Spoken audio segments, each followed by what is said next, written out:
Wah, so guys, welcome back to my YouTube channel again, Jejak Zamzami.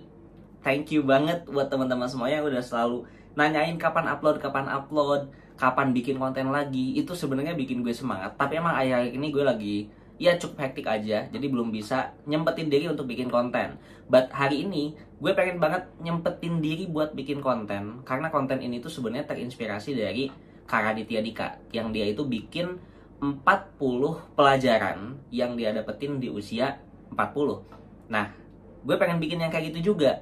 Tapi disclaimer dulu nih, gue belum 40 tahun ya. Gue masih 25 tahun. Jadi per video ini di shoot, sebenarnya gue masih 24 tahun. Dan minggu depan itu baru 25 tahun. Which is gue kelahiran 2000. Dan di 2025 ya usia gue 25 tahun. Dan yang menarik itu ya gue lahirnya di hari Valentine pas. Jadi itu hari yang dirayakan sedunia dan hari kesayangan juga. So that's why di hari kesayangan ini gue pengen banget share ke teman-teman semuanya kira-kira 25 pelajaran apa aja yang gue dapetin di umur 25 tahun ini. Nah, karena gue itu enggak hafal ya, jadi gue bakal sambil baca dan juga kasih penjelasannya dikit-dikit.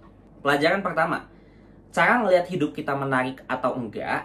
Bayangin aja nih, hidup kita itu ada kameramen yang ngikutin 24 jam. Nah, kira-kira hidup kita tuh menarik atau enggak gitu. Nah, maksudnya itu misalkan gini. Contohnya ketika teman-teman itu seharian rebahan doang gitu di kamar, di kasur, rebahan doang, dan teman-teman hanya scroll-scroll Instagram, scroll-scroll TikTok. Pertanyaannya, hidup yang kayak gitu tuh enak gak sih untuk didokumentasiin gitu? Enak gak sih kalau misalnya ada videographer ngikutin kita 24 jam dan teman-teman itu cuma tiduran doang, cuma scrolling doang? Pertanyaannya kan cuma satu, enak gak yang kayak gitu untuk didistribusikan ke orang? Atau untuk dilihat sama orang tua kita deh, gak usah jauh-jauh gitu. Nah, enak gak? Nah, kalau misalkan jawabannya enggak, kalau gue sih ngeliat ya enggak mau gitu kayak gitu. Hidup kalau misalkan kayak scrolling TikTok doang, rebahan seharian, dan ada orang jadi kameramen yang ngikutin gue, ya hidup gue gak menarik sama sekali. Beda kalau misalkan gue ngerjain bisnis, gue belajar, gue misalkan networking sama orang, gue ikut webinar, gue ikut course ini, course itu, kan itu enak dilihatnya gitu. Jadi hal-hal kayak gitu itu yang menjadi pelajaran pertama buat gue. Kedua, kalau kita lagi bukain fakta yang pahit, kadang orang sadar kok bahwa memang fakta itu benar, tapi mereka tuh gengsi atau enggan untuk mengakuinya. Nah, sebenarnya ini pelajaran yang penting banget yang gue dapet. Kadang tuh misalkan gue pernah waktu itu bikin konten tentang dir atasan dan kawan-kawannya gitu, dan HRD stop untuk buat lowongan yang misalkan dia tuh sales tapi ditulisnya tuh marketing. Karena bagi gue marketing dan sales itu ya beda gitu loh. Dan di komen-komennya banyak juga orang yang setuju gitu kalau marketing dan sales itu beda. Cuman emang ada beberapa gitu. Ada beberapa orang yang gak mau mengakui itu. Mereka sadar bahwa itu fakta, tapi mereka tetap ngelakuin itu dan enggan untuk mengakuinya bahwa memang hal itu tuh keliru gitu loh. Sama aja hal kecil lah, kayak orang buang sampah. Orang tuh udah tahu kok bahwa buang sampah sembarangan itu tuh salah gitu. Tapi ketika misalkan ada kita yang negor, lu jangan buang sampah, karena buang sampah itu tuh salah gitu. Nah, mereka malah negor balik kita kan, biasanya marah gitu. Apaan lu gitu ngatur-ngatur gue? Ya terserah, gue mau buang sampah di sini, gue mau buang sampah di sana, itu terserah. Selanjutnya, umur tua itu nggak menjamin pikirannya dewasa, atau bahkan sebaliknya. Maksudnya tuh gini, misalkan teman-teman tuh usianya udah 30 ke atas, sudah 40, tapi misalkan masih sering banget untuk ngomongin orang, atau misalkan kalau ada hal-hal kecil dibesar-besarin. Nah, menurut gue hal-hal kayak gitu tuh adalah hal-hal yang nggak dewasa gitu. Belum tentu umur itu ngikutin kebijaksanaannya seseorang. Kelima, lebih baik jadi spesialis dibandingin generalis. Nah, dulu tuh gue adalah orang yang punya patokan. Kalau misalkan kita tuh jadi generalis tuh sebenarnya it's a good way. Karena pada waktu itu gue ngedirin suatu komunitas, dimana di komunitas itu tuh ya gue dituntut untuk ngerti masalah legal, dituntut untuk ngerti masalah administrasi, masalah partnership, masalah marketing, masalah konten, dan kawan-kawannya lah pokoknya. Jadi at that time gue mendefinisikan, kalau misalkan kita itu jadi generalis itu sebenarnya help us untuk bisa grow lebih cepat lagi. Tapi kalau misalkan di zaman sekarang, gue rasa untuk lu jadi generalis tuh, itu tuh lu bakal terbelakang gitu. Jadi, lu mendingan jadi spesialis. Karena misalkan in this time, gue tuh sering banget ngerekrut orang untuk masuk di tim gue di marketing. Gue tuh kadang ngeliat, gue kurang suka nih kalau misalkan ada orang yang dia misalkan digital marketing, Tapi dia ngakunya gue jago semua digital marketing, jago SEO-nya, jago email marketingnya, jago sosmed manajemennya, jago ads-nya, jago copywriting-nya, dan kawan-kawannya gitu. Karena ya itu jadi setengah-setengah. Dia mungkin bisa dia semuanya gitu, tapi jadinya setengah-setengah. Nah yang gue lihat adalah, lu mau daftar misalkan jadi copywriter gitu, ya gue lihat skill copywriting lu. Wah, copywritingnya bagus, pengalamannya bagus, pernah bikin konten misalkan yang viral-viral dan sebagainya, ya gue bakal choose dia gitu. Dia punya spesifik skill tertentu, ketimbang gue ambil yang orang digital marketing tadi yang memang istilah kata lebih general gitu. Next, ke-6. Kalau lu kerja kantoran dan mau tahu kira-kira kehidupan lu 3-5 tahun itu gimana, nah lihat aja rekan kerja lu yang sekantor dan udah di sana 5 tahun. Nah kadang kita sebagai manusia tuh ya suka bingung. Wah, gue kerja di sini tuh bagus apa enggak ya, karirnya gimana dan sebagainya. Nah menurut gue jangan percaya ke orang yang ada di dalam sana. Jangan percaya ke manajernya. Lu lihat aja orang yang udah kerja di sana gimana. Cara ngeliatnya gimana? Kalau misalkan lu punya kenalan ya tanya. Kalau lu gak punya kenalan, lu lihat di LinkedIn. Contoh kecil, gue tuh cita-citanya di 5 tahun ke depan gue pengen jadi manajer. Dari officer dulu di awal, staff banget, terus jadi manajer misalkan. Lu cek dulu setelah 5 tahun itu tuh ada gak yang jadi manajer gitu, manajer yang lu mau. Kalau misalkan di LinkedIn itu kan kelihatan ya ada pengalaman kerja, dia mulai masuk kapan, terus kapan ada tahunnya. Nah itu lihat di track record itu. Kalau misalkan memang di track record itu ternyata ada orang yang 5 tahun dia bisa jadi manajer, ya you choose it, berarti bener, ada kesempatannya. Tapi kalau misalkan memang nggak ada sama sekali, lu lihat bahwa oh ternyata dari 5 tahun itu tuh nggak ada, mentok-mentok supervisor misalkan, ya berarti lu nggak cocok untuk di sana karena nggak sesuai dengan apa yang lu mau. Termasuk kalau gue pada waktu itu ngelihatnya di 5 tahun itu gue pengen punya aset sekian ratus juta gitu pada waktu itu, dan gue mikir ada gak sih orang di sana yang punya aset segitu. Dan setelah gue ngeliat-liat, setelah gue ngeraba-raba, ngobrol-ngobrol gitu, ya nggak ada gitu. That's why berarti ya itu bukan tempat yang tepat untuk gue. Atau misalkan secara gaji juga, setelah 5 tahun misalkan lu berpikir bahwa lu pengen punya gaji at least 20 juta misalkan. Tapi ternyata teman-teman di sana rata-rata kenaikannya misalkan dari awal itu cuma 10%. Ya lu kaliin misalkan di 5 tahun, berarti 50%, anggaplah gaji awal lu 6 juta, ya berarti lu cuma naik sampai 9 juta selama 5 tahun gitu. Jadi kan itu is not the best place for you. Oke, next. Gak ada orang yang sibuk, yang ada hanya kita emang bukan prioritasnya. Suka gak suka emang ya dunia ini kayak gitu. Kalau misalkan kalian itu sekarang lagi mau ketemuan sama orang nih, terus tiba-tiba gak jadi atau dia nggak bisa, ya berarti ya dia sebenarnya bukan sibuk sih, tapi emang kalian bukan prioritasnya. Gue juga sebagai manusia kayak gitu. Kalau misalkan diajak sama orang yang gue rasa dia adalah prioritas gue, misalkan karena ngomongin bisnis atau karena misalkan pasangan kayak gitu, nah gue bakal oke-oke aja. Tapi kalau misalkan tiba-tiba orang out of nowhere ngajakin gue ketemu, ya gue lihat dulu gue mau ngapain yang ketemu sama dia, tujuannya mau apa. Karena ya di usia-usia kayak gini, di usia 25 kayak gini, gue rasa gue nggak mau spend banyak waktu untuk ngobrol hal-hal gak penting, nggak mau spend banyak waktu untuk nongkrong-nongkrong gak jelas. Gue pengen spend banyak waktu untuk making money. That's it. Ke-8, hidup gak pakai topeng tuh enak. Gak usah pura-pura suka kalau memang nggak suka. Ini yang gue pelajarin banget, karena yang gue lihat tuh kayak gini, khususnya teman-teman yang di kantoran sih. Kadang tuh ya orang tuh nggak suka nih misalkan sama manajernya gitu. Dia di belakang tuh ngomongin manajernya banget, dia ngomongin atasannya. Tapi di depan atasannya wah dipuji-puji, dia tunduk-tunduk, nyediain apa yang atasannya mau gitu. Nah itu ya lu pakai topeng hidupnya. Kenapa lu kayak gitu? Karena ya lu takut mungkin dipecat sama atasan lu. Nah in this time gue ngerasa kayak gue hidup tanpa topeng. Gue bisa melakukan apa yang gue mau. Gue gak perlu takut dipecat sama siapa-siapa gitu. Dah, itu tuh menurut gue jadi one of my blessing juga di tahun ini gitu. Jadi kayak ya gue nggak perlu pakai topeng lagi. Kalau dulu gue masih sering pakai topeng sih. Di belakang gue ngomongin misalkan nggak suka, di depannya gue baik-baikin. Ya namanya juga manusia, bukan nabi boy. Next, yang ke-9, megang uang ratusan juta di usia segini itu godaannya Masya Allah banget. Nah ini gue bukan flexing, bukan apa. Iya lihat aja, kamar gue juga biasa-biasa aja kan. Jadi sebenarnya yang gue pelajarin adalah pada waktu itu di umur 21, gue itu tuh 100 juta pertama tuh. Nah cuman pada waktu itu yang namanya orang umur 21 megang 100 juta, beli ini, beli itu gitu ya. Alhasil gue gak bisa manage uangnya dan habislah uangnya itu sampai 20 jutaan. Turns out di 2023 gue bisa 100 juta pertama lagi, sampai sekarang kali 2, kali 3 dan seterusnya. Nah yang gue rasa itu godaannya cukup banyak banget. Entah itu godaan untuk ngerasa kayak wah gue bisa beli semuanya nih, gue tiba-tiba pengen beli mobil ini, pengen beli mobil itu, padahal lu tuh masih miskin gitu loh. Kalau misalkan contoh nih, in this time gue pengen beli BMW, bisa gue beli cash misalkan. Nah tapi kan gue gak berpikir bahwa BMW itu tuh nanti bakalan after salesnya tuh bakalan mahal banget. Gimana cara gue bisa maintain ini gitu? Gimana cara misalnya gue bayar ini dan sebagainya, masih kuat apa enggak? Nah hal-hal yang kayak gitu itu gue baru ngerasain sekarang. Gue awalnya mikir bahwa dapat uang 100 juta tuh itu tuh gede gitu loh. Tapi ternyata setelah kesini gue baru sadar 100 juta tuh kecil. Even beli rumah aja pun nggak bisa gitu. Bahkan mungkin nggak 100 juta. 1 M pun itu masih kecil. Karena untuk beli rumah aja gitu.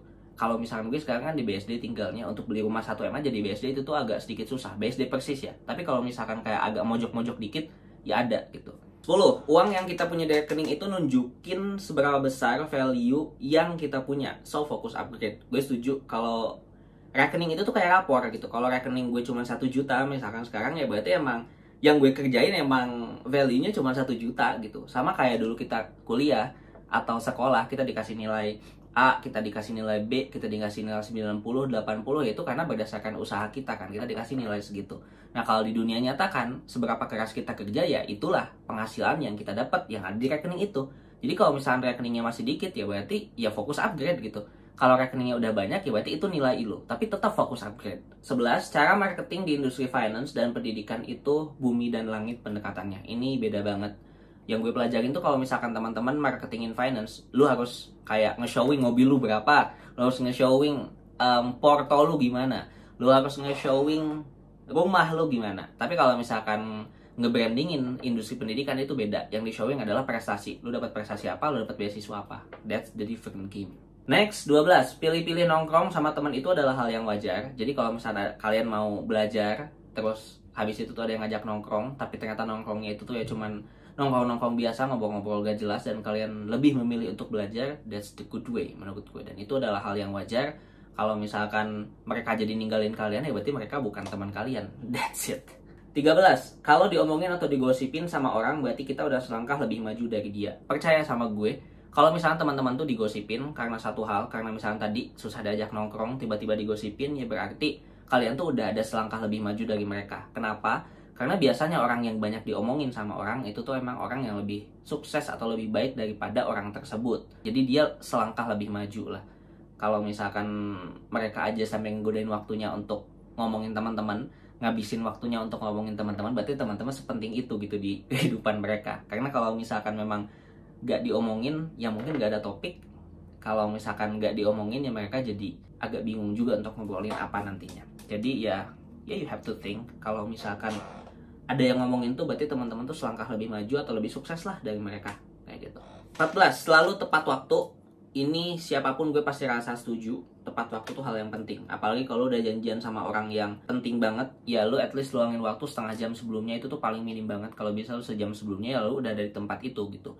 Gue beberapa kali dapat project itu karena gue tuh tepat waktu ketika ketemu, gue tepat waktu ngumpulinnya, dan bahkan sebelum waktunya gue udah kumpulin, gue kerjaan cepet. Nah itu udah hal-hal kayak gitu yang membuat gue bisa dapetin project akhirnya. Next, baca buku dan berita setiap pagi adalah cara terbaik untuk level up knowledge kita. Nah, kayak baca buku kayak gini, atau misalkan teman-teman lihat news sekarang lagi rame Trump kayak gimana, lagi rame Bitcoin kayak gimana gitu, lagi rame pemerintahan Indonesia gimana. Nah itu cara untuk upgrade knowledge kita, supaya kalau ngobrol tuh ya gak ngomongin orang gitu, tapi ngomonginnya tuh substantif, ngomongin ilmu-ilmu, jadi kan seru gitu.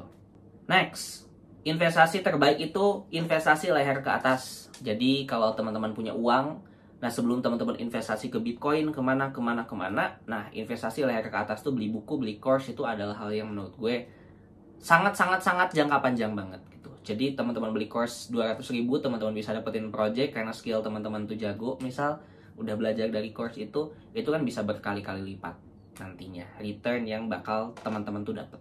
Next, orang yang memang gak suka kita, kadang emang gak ngerti kita. Nah, jadi kalau misalkan orang ada gak suka kita, ya emang gak ngerti kita aja gitu. Orang misalkan gak suka ditolak untuk nongkrong gitu, ya emang dia gak ngerti apa yang lagi kita kejar. Dia gak ngerti misalkan teman-teman lagi banyak cicilan. Dia gak ngerti teman-teman tuh generasi sandwich yang harus kerja Sabtu Minggu, sehingga untuk nongkrong tuh ya gak ada waktu. Ya that's why orang yang gak suka kita tuh emang ya yang gak ngerti kita aja. That's it. 18. Ngejar passion itu nggak salah, asal tahu diri kondisinya. Jadi mau teman-teman ngejar passion, keluar dari kantoran, ngejar passion, nggak masalah, asal tahu diri. Jangan teman-teman tuh ngejar passion di saat, misalkan teman-teman tuh hutangnya banyak. Jangan teman-teman tuh ngejar passion di saat ketika teman-teman ngejar passion, ada yang kelaparan, keluarga teman-teman. Jangan misalkan ngejar passion, kalau misalkan teman-teman tabungannya aja misalkan masih under 10 juta, under 50 juta gitu. What is the passion is that gitu. 19. Orang yang sering marah-marah sambil berkata kasar biasanya kurang bahagia atau banyak masalah dalam hidupnya. Nah, gue nggak tahu ini ada penelitiannya apa enggak, tapi yang gue lihat dan gue ngobrol sama teman-teman gue yang biasa berkata seperti itu, emang biasanya mereka tuh lagi banyak masalah, mereka lagi banyak pikiran, jadi mereka terbiasa kayak gitu. Ngomong kasarnya tuh bukan ngomong kasar yang bercanda ya, beda. Mungkin teman-teman sering lihat Reza Arab gitu, ngomongnya tuh ngomong-ngomong kasar gitu, tapi kasarnya bercanda. Ini benar-benar ngomong yang kasar ke orang lain gitu, tapi itu bukan dalam konteks bercanda. Nah, itu menurut gue dia emang lagi punya banyak masalah aja sih. Karena biasanya orang yang dia mungkin punya banyak masalah, tapi dia emotional intelligence-nya bagus, itu dia gak bakal sampai marah-marah ke orang, apalagi sampai ngomong kasar ke orang itu. Hampir gue jarang ngelihatnya teman-teman gue yang dia bisa ngontrol emosinya, ya dia gak bakal ngomong kasar. Marah yes gak masalah, tapi gak sampai ngomong kasar gitu. 20. Perusahaan gede belum tentu bisa bikin karyawannya sejahtera, dan perusahaan kecil belum tentu bikin karyawannya sengsara. Nah, biasanya kan orang-orang tuh kalau lulus fresh grade pengen kerja yang di gedung tinggi-tinggi gitu. Nah, itu tuh perlu teman-teman tahu, gedung-gedung tinggi itu belum tentu loh teman-teman tuh sejahtera. Orang-orang yang di SCBD itu banyak juga loh orang yang gajinya UMR bahkan di bawah UMR dengan gayanya yang gila banget gitu. Tapi belum tentu juga orang-orang yang kerjanya misalkan di ruko-ruko biasa, di ruko-ruko kecil, atau dia kerjanya di apartemen satu kamar doang gitu, dia cuma ada berempat misalkan dan gajinya tuh kecil gitu, atau dia yang koloran doang tiap hari gitu, nggak pakai dasi, nggak pakai kemeja, gajinya kecil, belum tentu gitu. Atau orang yang udah pakai kemeja, pakai dasi, itu udah sukses, gajinya gede, belum tentu. So, yeah, choose your own. 21. Orang hebat itu adalah orang yang walk the talk. Gue suka banget orang yang walk the talk. Dia ngomong apa, dia kerjain itu. Bukan dia ngomongnya gimana, gak dikerjain gitu. Gue nggak terlalu suka orang kayak gitu. Gue bukan orang yang walk the talk juga. Sometimes I don't walk the talk, tapi I always try to walk the talk gitu. Apa yang gue omongin, gue bakal selalu kerjain gitu. At least di lingkungan kerja gue aja lah gitu.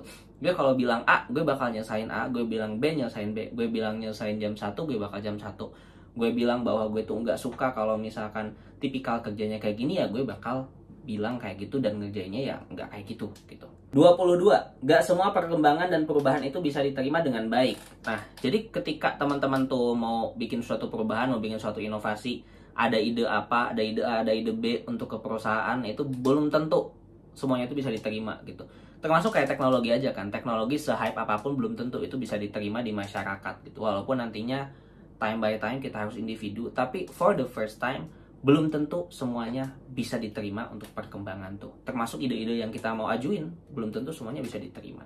Next, 23. Punya stoicism mindset itu cara yang tepat untuk hadapin orang-orang yang gak suka ke kita. Jadi stoicism mindset tuh intinya ya lu ngedahuluin apa yang lu dahuluin aja gitu. Lu mengerjakan apa yang lu perlu kerjakan, lu gak perlu mengerjakan apa yang seharusnya lu gak kerjakan gitu. Jadi lu fokus ke hal yang lu bisa kontrol aja. Kalau yang gak bisa dikontrol, ya udah gak usah gitu. Let it flow kayak gitu. 24.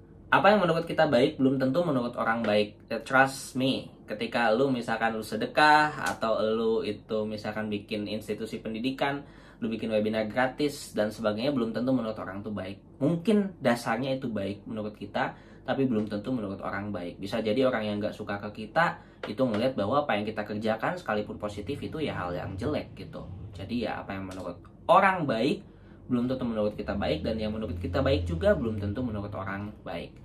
Dan yang terakhir 25 adalah sometimes degree itu nggak terlalu matters, atau gelar, sarjana dan sebagainya itu nggak terlalu matters di zaman sekarang. Itu lebih matters sebenarnya teman-teman tuh punya skill dan pengalaman yang relate dengan pekerjaan yang teman-teman tuh mau kerjain gitu, atau teman-teman punya pengalaman untuk mengelola suatu hal. Karena sekarang tuh ya, ketika gue mau nge-hire misalkan graphic designer, I don't really care tentang dia itu tuh SMA atau dia SMP lulusannya, dia S1, S2, aku nggak peduli. Yang gue peduli at that time adalah gue lihat portofolionya gimana, dia bagus apa enggak gitu, cara komunikasi dia gimana nih, enak gak nih gitu, dia kira-kira tepat waktu atau enggak, stylenya sama gak sama gue misalkan. Nah itu hal yang gue lihat. Terlepas dia apapun itu backgroundnya, gue nggak ngelihat. Tapi ada memang beberapa yang mau gak mau ya butuh degree. Contoh lu mau kedokteran, lu mau jadi lawyer, ya mau gak mau harus kayak gitu. Tapi untuk pekerjaan-pekerjaan yang sekarang lagi gue lakukan, degree doesn't matter. Jadi gue bisa aja nge-hire orang yang mungkin gak pernah sekolah sama sekali, tapi karena graphic designernya misalkan hasil dia bagus, ya gue bakal hire dia. That's it. Nah, itu paling 25 hal yang gue pelajarin di usia 25 ini. Sebenarnya masih banyak lagi, tapi yang gue pelajarin, yang gue inget, yang gue tulis, yaitu. Jadi, semoga jadi pelajaran juga buat teman-teman semuanya. Terlebih untuk gue sendiri yang sekarang udah usia 25, semoga nanti di usia-usia selanjutnya gue masih panjang umur dan gue bisa sharing lagi ke teman-teman semuanya apa yang gue dapetin gitu. So, see you in the next video. Bye-bye, jangan lupa subscribe.